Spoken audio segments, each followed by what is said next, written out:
আল্লাহর নবীর শ্বশুর আবু সুফিয়ান সাউরি বলেছেন, ওয়ান আবি সুফিয়ান সাউরি রাদিয়াল্লাহু আনহু সামি'তু রাসূলুল্লাহ সাল্লাল্লাহু আলাইহি ওয়াসাল্লাম ইয়াকুল, আল্লাহর নবীর জালিলুল কদর সাহাবা আল্লাহর নবীর শ্বশুর আবু সুফিয়ান সাউরি রাদিয়াল্লাহু আনহু তিনি বলেছেন, সামি'তু রাসূলুল্লাহ, আল্লাহর নবীকে আমি বলতে শুনেছি, তিনি আমাকে বয়ান করে শোনায়াছেন, মান যারা কবরান বিলা মাকবুরিন ফাকান্নামা আবাদাস সানামি।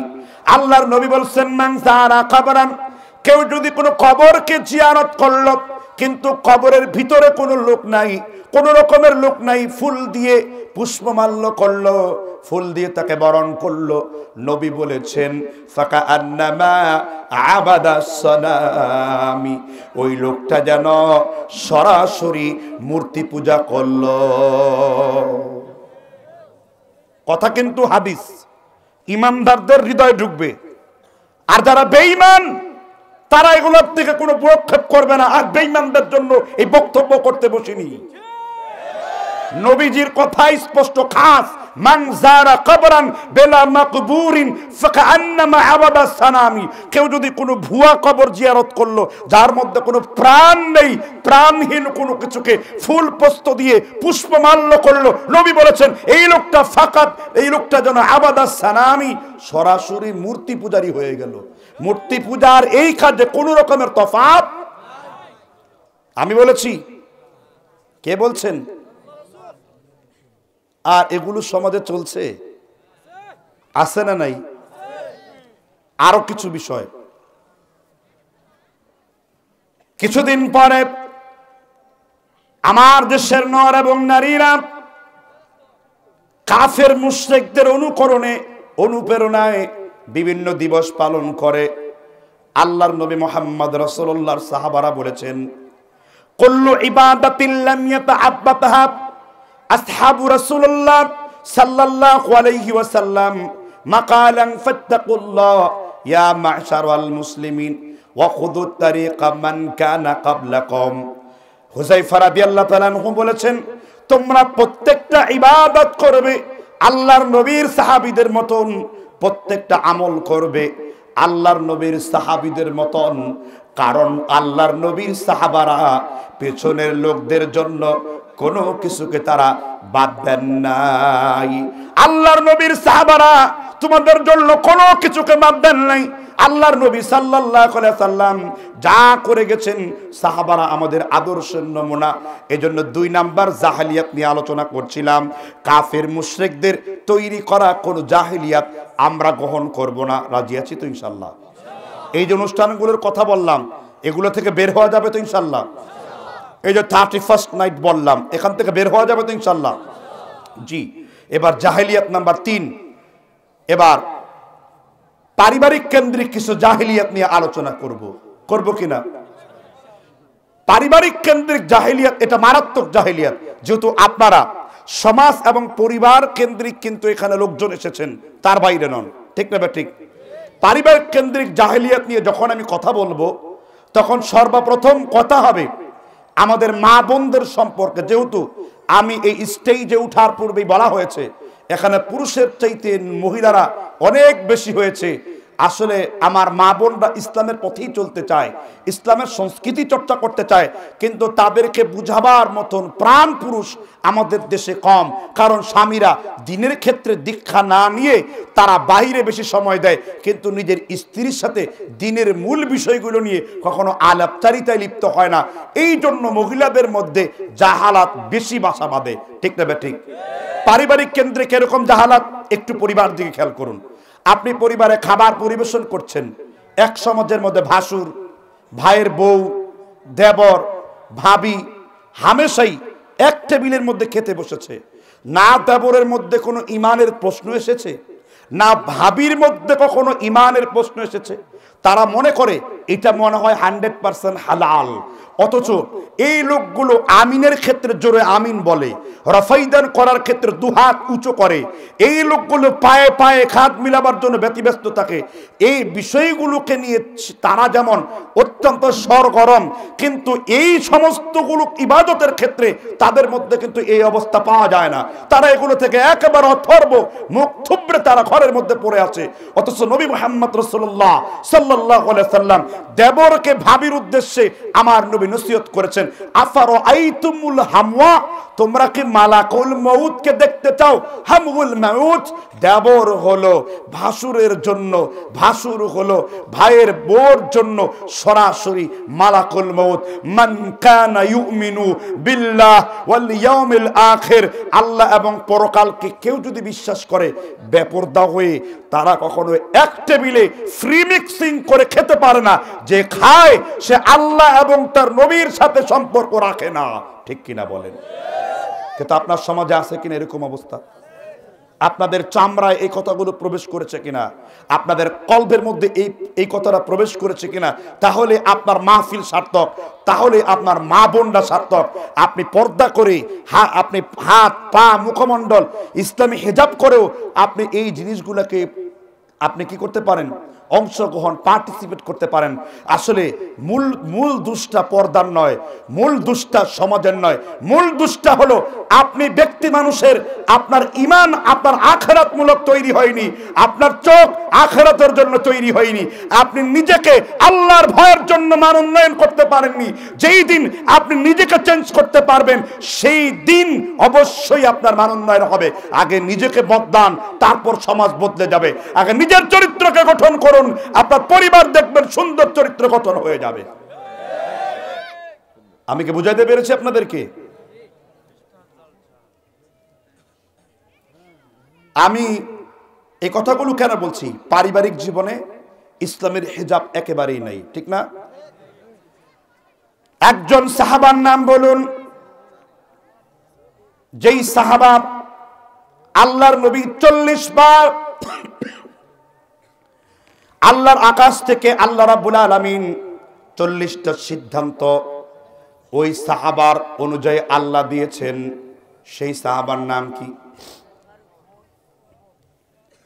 আল্লাহর নবী তিরমিজিতে বলেছেন, আমার পরে কেউ যদি নবী হতো সে হতো আমার নবী বলেছেন, নিঃসন্দেহে আসাদুহুম ফি আমরিল্লাহি উমর, আমার উম্মতের ভিতরে যত সাহাবা আছে সেই সাহাবার মধ্যে সবথেকে কঠিন হলো ওমর ইবনুল খাত্তাব রাদিয়াল্লাহু আনহু। ওমরের কণ্ঠে এত জোর ছিল, খুতবার মিম্বারে দাঁড়ায় 70 মাইল দূর থেকে তিনি বলেছেন, শাহরিয়ার, তোমার পাহাড়ের পিছনে শত্রু লুকিয়ে আছে। ওমর রাদিয়াল্লাহু তাআলা 70 মাইল দূর থেকে খুতবা দিয়েছেন। ওমরের কণ্ঠ 70 মাইল দূরে শাহরিয়ার কানের পেছনে পৌঁছেছে। শাহরিয়ার পেছনে তাকিয়ে দেখে শত্রুপক্ষ আক্রমণ করার জন্য এসেছে। ওমর ইবনুল খাত্তাব রাদিয়াল্লাহু আনহু এক টেবিলে খেতে বসেছেন, তখন পর্দার আয়াত নাজিল হয় নাই। ওমর মনে মনে দোয়া করছে, আল্লাহ নবীর স্ত্রীর সাথে যদি আমি ওমরের পর্দা থাকতো, সাহাবীগণের স্ত্রীদের যদি পর্দা থাকতো, কতই না ভালো হতো। ওমর মাত্র রাতের বেলায় ভাবতেছেন, আল্লাহ রাব্বুল আলামিন তার নবীর উপর কোরআনের আয়াত নাজিল করলেন, وَقُلْ لِأَزْوَاجِكَ وَبَنَاتِكَ وَنِسَاءِ الْمُؤْمِنِينَ يُدْنِينَ عَلَيْهِنَّ مِنْ جَلَابِيبِهِنَّ। সুবহানাল্লাহ বলবেন না? আল্লাহ রাব্বুল আলামিন বললেন, নবী হে আমার, আপনার স্ত্রীদেরকে বলে দিন, রাস্তায় যখন তারা বের হবে, পরপুরুষের সামনে যখন তারা আসবে, তারা যেন জিলবাব পরিধান করে, খুমর পরিধান করে। আল্লাহর আয়াত নাজিল করলেন, জিলবাব মানে হলো বড় চাদরকে চুলের গোড়া থেকে পায়ের তালু পর্যন্ত ঢাকনাকে জিলবাব এবং খুমুর বলা হয়। আল্লাহর নবী ওমরকে দেখে বললেন, আহলান সাহলান মারহাবান লা ইয়াদগিরু আলাইনা হাওবান। ওমর, তুমি চিন্তা করেছো নবীর স্ত্রীগণ যাতে পর্দায় থাকে। আল্লাহ তাআলা তোমার চিন্তার খোরাককে, তোমার চিন্তাটাকে আল্লাহ তাআলা কোরআনের আয়াত দিয়ে সিদ্ধান্ত জানিয়ে দিয়েছে। আজকে থেকে তোমাদের স্ত্রী আর আমার স্ত্রী মানে তোমাদের মা, তাদেরকে আর জীবনে কোনোদিন তোমরা দেখতে পাবা না। সিদ্ধান্ত হয়ে গেছে। সাহাবীগণ, এই আয়াত যখন নাজিল হয়েছে, নবীজির স্ত্রী উম্মে সালামার মদিনার বাজারে গেছে। মদিনার বাজারে যেয়ে দেখলেন মহিলারা পাতলা কাপড় পরে হাঁটছে। কিন্তু এই আয়াতটা যখন নাজিল হয়েছে, পরের দিন সকালে তিনি মদিনা যেয়ে দেখলেন উকাস বাজারে মিসলালুল বুরাক। উম্মে সালামা বললেন, আল্লাহর নবী, আমি শিমালে তাকালাম, জুনুবে তাকালাম, আমি উত্তরে তাকালাম, দক্ষিণে তাকালাম, তাকিয়ে দেখলাম মদিনার বাজারে কোনো মহিলা আর পাতলা কাপড় পরে হাঁটে না। শুধুমাত্র দেখলাম মিসলালুল বুরাক, কালো কাক যেমন পোশাক পরিধান করে, মেয়েরা ওই রকম কালো কাকের মতন পোশাক পরিধান করে। একই আয়াত আপনার মা বোনদের সামনে পড়েছি, একই আয়াত আপনাদের সামনে পড়েছি। আপনারা আমার নবীকে ওই রকম ভালোবাসতে পারেন না যেই রকম ভালোবাসা সাহাবীগণ বেসেছেন। বদরের যুদ্ধে যখন আল্লাহর নবীকে উল্লেখ করে কাফেররা তীর নিক্ষেপ করছিল, আল্লাহর নবীর সাহাবা আব্দুর রহমান আউফ, আশারায়ে মুবাশশারা সাহাবা, তিনি তীরকে ঠেকিয়েছিলেন। আল্লাহর নবী আর রহিকুল মাখতুমের মধ্যে এসেছে, সিরাতে হালবিয়ার মধ্যে এসেছে, আল্লাহর নবী মুহাম্মদ রাসূলুল্লাহ বলেছেন, হে আব্দুর রহমান আউফ, তুমি যদি এই ব্যথা পাওয়ার সাথে সাথে বিসমিল্লাহ বলতে, তাহলে ফেরেশতারা তোমাকে এই মুহূর্তে এই জমিন থেকে উঠিয়ে জান্নাতুল ফেরদাউসের মধ্যে মেহমানদারি করিয়ে দিত। একটু জোরে বলেন সুবহানাল্লাহ। আমার নবী সাহাবীদের মহব্বত করতেন। এই জন্য আপনার স্ত্রী আজকে শুনেছে, মেয়েরা যখন রাস্তায় বের হবে, ওয়াকারনা ফি বুয়ুতিকুন্না ওয়ালা তাবাররাজনা তাবাররুজাল জাহিলিয়াতিন উলা। নবী আপনি এই পৃথিবীর স্ত্রীদেরকে বলে দিন, সূরা নূরের 1 নম্বর আয়াতে, সূরা নূরের আহজাবের 35-36 নম্বর আয়াতে কারিমায়ে, সূরা নূরের 41 নম্বর আয়াতে আল্লাহ নির্দেশ প্রদান করলেন যেন মহিলারা রাস্তা দিয়ে বের হওয়ার সময় জাহিলি যুগের লোকদের মতো বের না হয়, তারা যেন পর্দায় আবৃত হয়ে রাস্তা দিয়ে বের হয়। যালিকা আসকা লাহা, আর এটাই হলো ওই মা বোনদের জন্য সব থেকে বড় পবিত্রতা। কিন্তু আপনাদের দেশে কিন্তু তা নাই। এ সমাজের উল্টা, জাহেল সমাজ, কোনো জাহেল নাই। আপনার স্ত্রীর ঘরে ঢুকেছে, কত শরীয়ত, কত রকম সুন্দর। আপনি একজন ভাইয়ের বাড়িতে গিয়েছেন, আপনি তাকে সালাম দিবেন, আসসালামু আলাইকুম, তারপর আবার সালাম দিলেন, উত্তর আসলো আসসালামু আলাইকুম, উত্তর আসেনি, আবার সালাম দিলেন আসসালামু আলাইকুম, উত্তর আসেনি, চতুর্থবার বলবেন আসসালামু আলাইনা ওয়া আলা ইবাদিল্লাহিস সালিহিন। তবুও আপনি উকি দেবেন না, তবুও আপনি ঘরের মধ্যে এরকম করে উকি দেবেন না। বুখারী মুসলিমের হাদিসে আল্লাহ রাসূল বলেছেন, কেউ যদি বিনা পারমিশনে কেউ কারো বাড়িতে উকি দেয়, আর ওই উকি ব্যাপারীকে যদি ওই বাড়ির কর্তা ধরতে পারে, তো শরীয়ত বলছে তাকে ধরে চোখের মধ্যে যেন ছিদ্র করে দেওয়া হয়। আপনি ঢিল মেশিন বসিয়ে ছিদ্র করে দিন তো তার চোখগুলো। ঢিল মেশিন বুঝেন না? বুঝলেন ঢিল মেশিন? ওই বাড়ি যেমন ছিদ্রি করে, ওর চোখে ধরে ড্রিল মেশিন বসিয়ে দিতে হবে। এটা কার বিধান? মুহাম্মদ সাল্লাল্লাহু আলাইহি ওয়াসাল্লামের বিধান। এই কাজটা করছেন সাহাবী আবি মুসা আশআরী।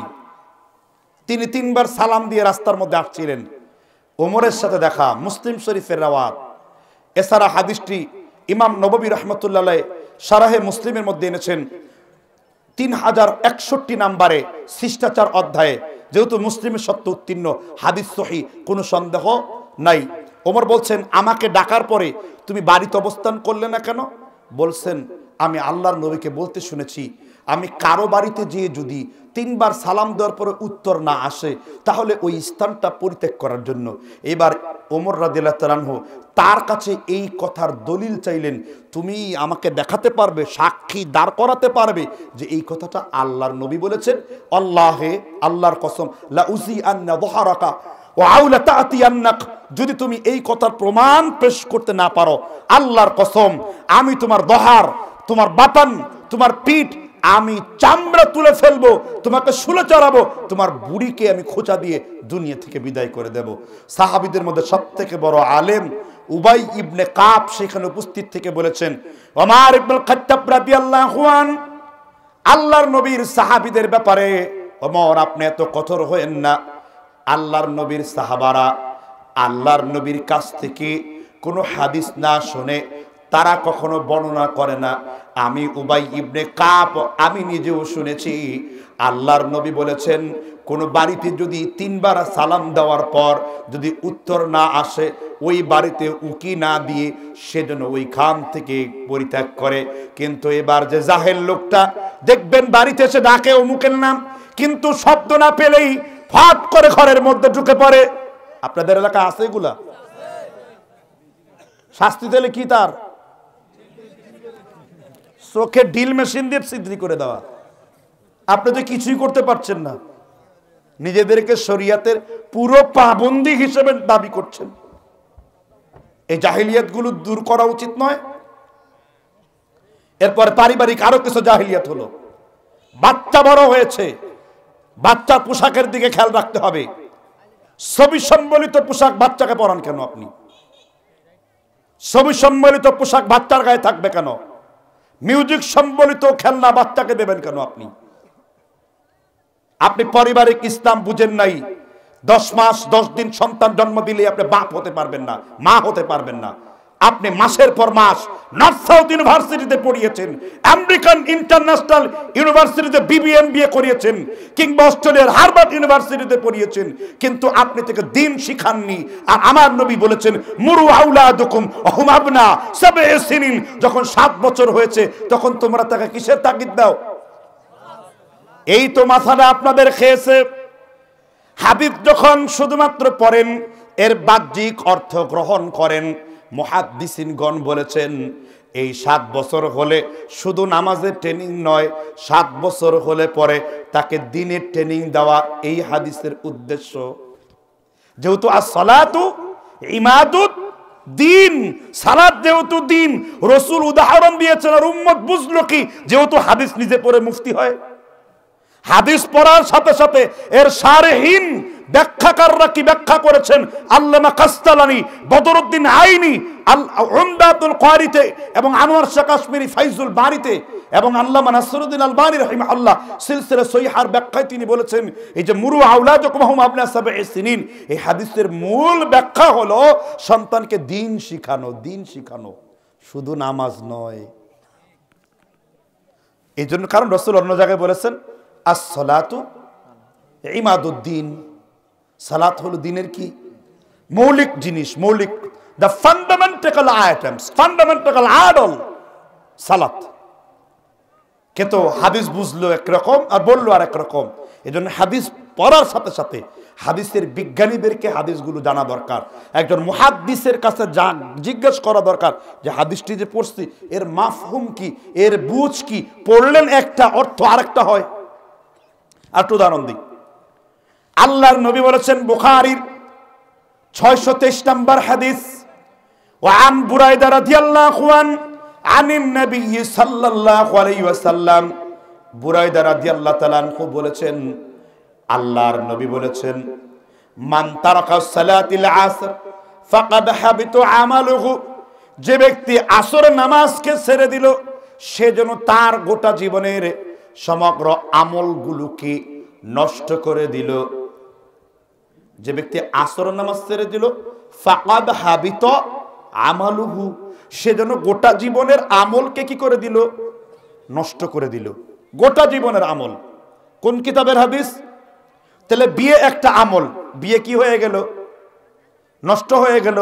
এবার এই নষ্ট হওয়া বিয়ের সন্তান কি ফরমালিন ছাড়া টাটকা হারামজাদা হয়ে গেল? ঠিক না?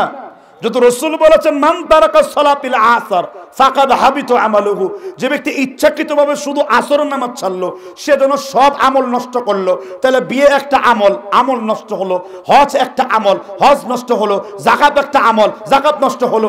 আপনার কোনো ভালো মানুষগিরি আর রইল না। এই হাদিসের অর্থ এরকম না? সাধারণ জনগণ বলল ঠিক, এরকম আমরাও বুঝেছি। কিন্তু যখন সালাতদের রায় নিতে গিয়েছি এই মান তারাকা সালাতিল আসর ফাকাদ হাবিতা আমালুহু, এই হাদিসের ব্যাখ্যায় ইবনুল কাইয়িম বলেছেন এর অর্থ হবে ওই দিনের নেক আমল নষ্ট হয়ে গেল।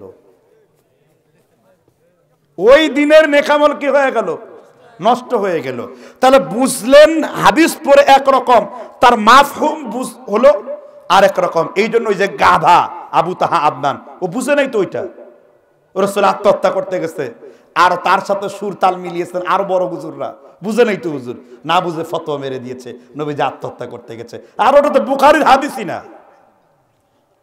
এই জন্য হাদিস বুঝার সাথে সাথে শারিহিনদের কাছে যেতে হবে, ব্যাখ্যাকারদের কাছে যেতে হবে, তারা যেইভাবে হাদিস বুঝেছে ওইভাবে বুঝতে হবে। আলোচনা হাদিস বুঝা নিয়ে না, এটা গত রাতের আলোচনা ছিল। আজকের আলোচনা হলো ওই জায়গাতে যে সন্তানকে কিসের ট্রেনিং দিতে হবে, দ্বীনের ট্রেনিং দিতে হবে, শুধু সালাতের ট্রেনিং নয়। সালাত তো উপকরণ মাত্র, আর আল্লাহর নবীকে দ্বীনের ট্রেনিং কে দিয়েছেন? জিবরাইল কার হুকুমে দিয়েছেন? আল্লাহর নবীকে আল্লাহ দ্বীনের ট্রেনিং এইভাবে দিয়েছেন, ছোটবেলা থেকেই গান বাজনার প্রতি যাতে আল্লাহর নবীর মনোযোগ না যায়, খেলাধুলা ব্যভিচারের প্রতি আল্লাহর নবীর মনোযোগ যাতে না যায়, জিব্রাইল এবং মিকাইলকে দিয়ে আল্লাহ তাআলা তার নবীর ওপেন হার্ট সার্জারি করেছেন। ওপেন হার্ট সার্জারি আবার কারে কয়? আল্লাহর নবীর কলবকে, রূহকে শরীর থেকে বের করে জান্নাতের জমজমের পানি দিয়ে ধৌত করেছেন, আবার আল্লাহর নবীর কলবটাকে তার ভিতরে স্থানান্তর করে দিয়েছেন, যাতে করে আল্লাহর নবী সাল্লাল্লাহু আলাইহি ওয়াসাল্লাম ছোটবেলাতেই তিনি যাতে করে শিরকার, কুফর কিংবা কোনো নাফরমানির দিকে না পা বাড়ান। তার মানে হলো আল্লাহর নবীর বাপও ছিলেন না, মাও ছিলেন না, ফুফাতো দুধ ভাইয়ের সাথে একদিন খেলতেছিলেন। আল্লাহর নবীর দুধ ভাই জিব্রাইল আর মিকাইলকে, দুইজন ফেরেশতাকে দেখে বাড়ির দিকে রওনা হয়ে গেলেন। তার মা জিজ্ঞাসা করলেন দুধ মাতা হালিমা রাদিয়াল্লাহু আনহা, মুহাম্মদ আপনি দূর দিয়ে বাড়িতে এসেছেন কেন? আল্লাহর নবী ভালো করে বলতে পারেন না, বয়সে ছোট। তার দুধ ভাই বলল, আকাশ আর জমিন পর্যন্ত লম্বা দুইজন ব্যক্তি আমার দুধ ভাই মুহাম্মদকে কি যেন করছে বুঝতে পারলাম না। আল্লাহর নবী বড় হয়ে সাহাবীদেরকে তিনি এটার তালিম দিয়েছিলেন। আল্লাহর নবীর পারিবারিক নীতি কত সুন্দর চমৎকার। হাদিস পড়াচ্ছেন সাহাবীদেরকে, ফাহিমাকুমুল হাদিসি ওয়াসিআলাকুম ফিল মাজালিস। হাদিসের ক্লাসকে সাহাবীদের মধ্যে বর্ধিত করে দিচ্ছিলেন। হঠাৎ করে আল্লাহর নবীর বোন এসে উপস্থিত হয়ে গেল। একজন আনসার সাহাবীকে বলল, তুমি ভিতরে যেয়ে বলো মুহাম্মাদের বোন তার সাথে দেখা করতে আসছে। লোকেরা চিন্তিত হয়ে গেল। সাহাবারা মনে মনে চিন্তা করলো, আল্লাহর নবীর তো কোনো বোন নাই, আবার কোন বোন এলো তার সাথে সাক্ষাৎ করতে? তুমি আবার সাহাবীকে বললেন, আনসারীকে বললেন, মুহাম্মদকে যে বলো যে তোমার সেই বোন এসেছে, যে মুহাম্মদ তার হাতে কামড় দিয়েছে, সেই কামড়ের দাগটা পর্যন্ত হাতের মধ্যে আছে। আল্লাহর নবীকে বলার সাথে সাথে বুঝে ফেললেন।